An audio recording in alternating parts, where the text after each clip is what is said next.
Paul Gameson, and I am the musical director of the York-based choir, the Ebor Singers. Our programme, Music for Troubled Times, focuses on music from the time of the English Civil War, and specifically the 12 weeks in the summer of 1644 when York was besieged by the armies of Parliament and Scotland. This short film is intended as a historical and visual context to that music.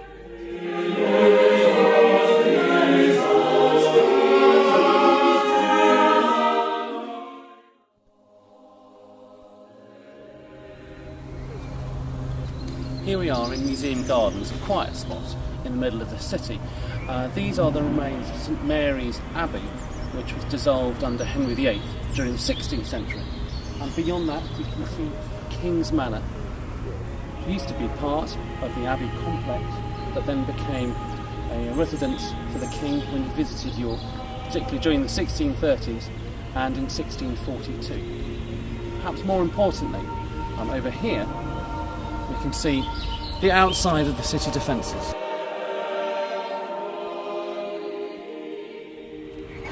Behind us are the city walls, which used to be the boundary for St Mary's Abbey, but obviously became part of the defences during the siege. And over here, St Olave's Church also became part of the defences. Now, on Trinity Sunday, which is the 16th of June 1644, the besieging forces of Parliament and the Scottish Army decided to mine the city walls in separate places to coordinate an attack. Now, unfortunately, one of those mines went off early. It's St Mary's Tower over here. The besieging forces flooded in through the walls, but were met by the Earl of Newcastle's Whitecoats, and in the ensuing battle, over 300 soldiers died. Some of them are buried in the graveyard of St Olave's Church. But repairs were made to the walls and the siege continued. Just over my shoulder we can also see how very close York Minster is to the events of that day.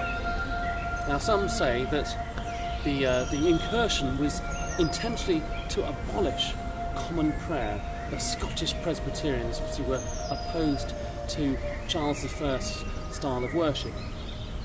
But probably more strategically it was time to coincide with that service, because usually all the generals and some of their soldiers would have been in the minster.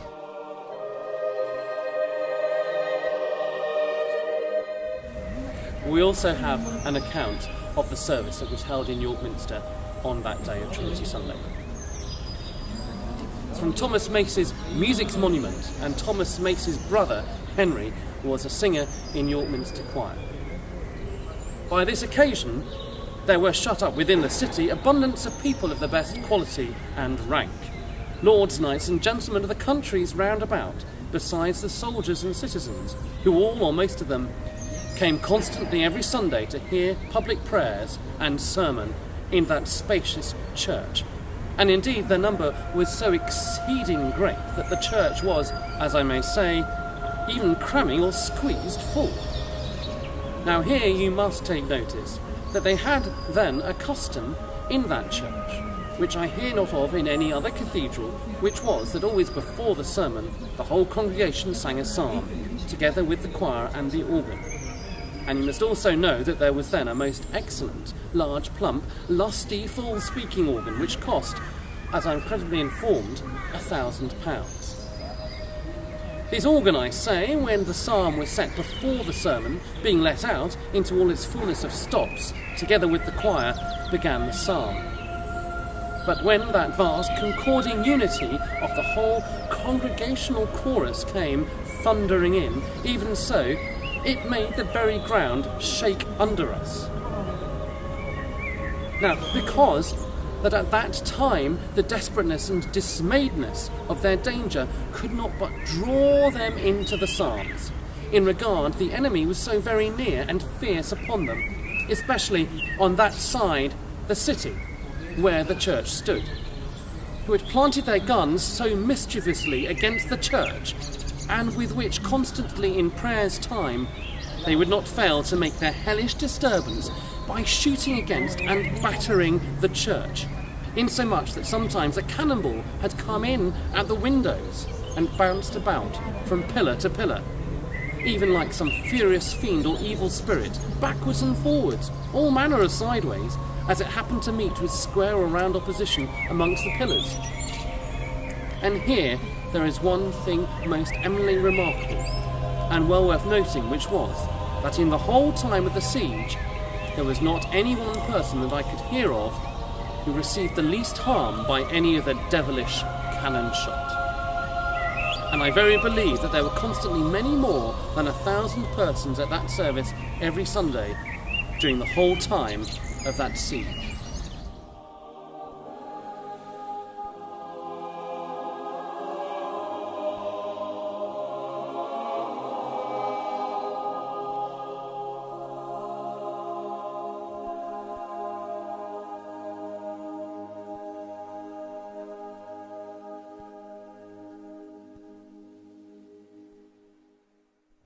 This is King's Manor, which used to be the old Abbott's building of St Mary's Abbey.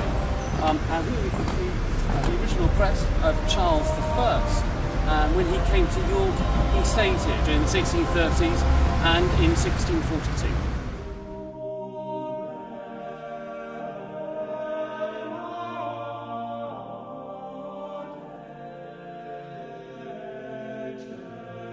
In early 1642, Charles I came up to York to get support for his cause against Parliament. York was considered a loyal city, but he didn't count on the number of gentry and noblemen in the surrounding areas who were sympathetic to Parliament. It was here, in the chapter house of York Minster, that Charles installed his brother James and cousin Prince Rupert as Knights of the Garter on St George's Day, April the 23rd, 1642. If Charles thought that ideas of medieval chivalric loyalty were going to help his cause, he was mistaken. When he attempted to raise his standard, he did not get the support he wanted. In fact, one of the leading gentry, Sir Thomas Fairfax, who lived just outside York, presented a petition to the king on behalf of the other noblemen, saying they were unhappy with his position. Charles I all but trampled him underfoot.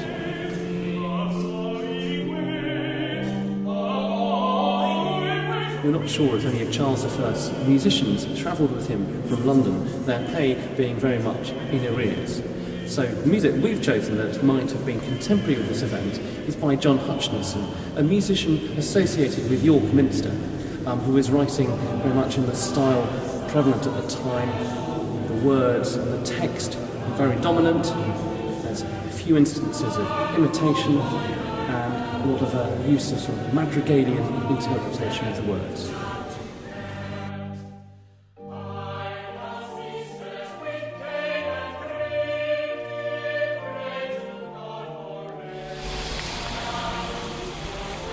This is Cawood Castle, which started its life as the Archbishop's Palace, and then during the Civil War became a fortification, starting off as a Royalist stronghold and then passing to Parliament under Sir Thomas Fairfax and then recaptured by the Earl of Newcastle in 1644. Perhaps because of its proximity to York and the people involved, Sir Thomas Fairfax and the Earl of Newcastle. News of Cawood, or Cawood, spread to London, and the news of its capture by parliamentary and then royalist forces appeared in news sheets, and William Laws set around.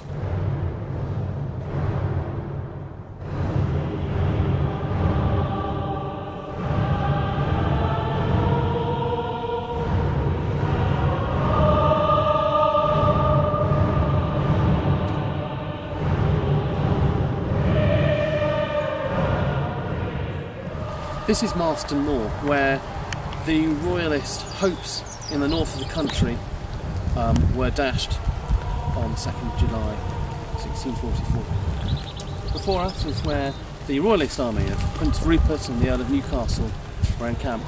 And behind us on the hill there were the armies of Cromwell and Fairfax. Rupert had marched across the north of the country to relieve the siege of York, and then almost immediately had to then bring his army out of York to draw up battle with Parliament and the Scots. So he was a bit fed up, and essentially he sat down to have a meal, not thinking there was enough time left in the day to start a battle. But he was wrong. That was just one of several errors that cost his army and the cause of the king in the north. And the Earl of Newcastle's whitecoats fought to the last man. And here in the fields and various graveyards around here are the bodies of 4,000 Royalists and a few hundred parliamentarians.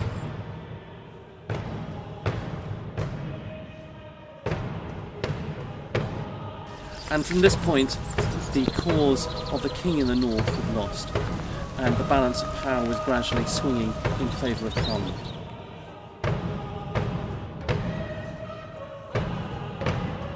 The surviving York forces returned to York, and the siege continued for another 2 weeks before terms of surrender were agreed and the Royalist forces were allowed to leave and join the King's army further south. And thanks to the intervention of Sir Thomas Fairfax, a lot of the medieval stained glass in York and in York Minster remained intact.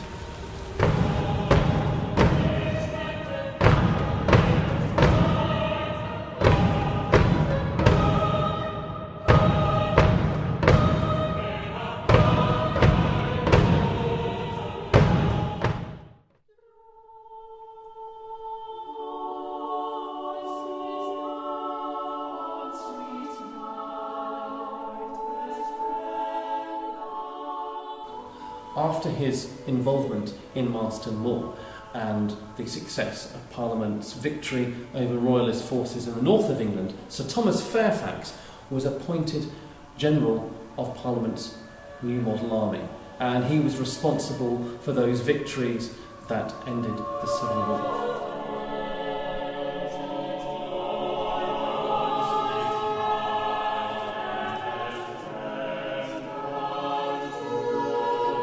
Throughout the conflict, Sir Thomas was seen as being an honourable man. These are the words that Charles I used about him when he was being handed by the Scottish army to Parliament. And he wanted no part to play in Charles I's execution, and he didn't sign the death warrant. Through the rest of the interregnum, Sir Thomas served as a Member of Parliament and played a part in the restoration of Charles I in 1660. And now here we are in Sir Thomas's final resting place in the Church of St James in Bilbury.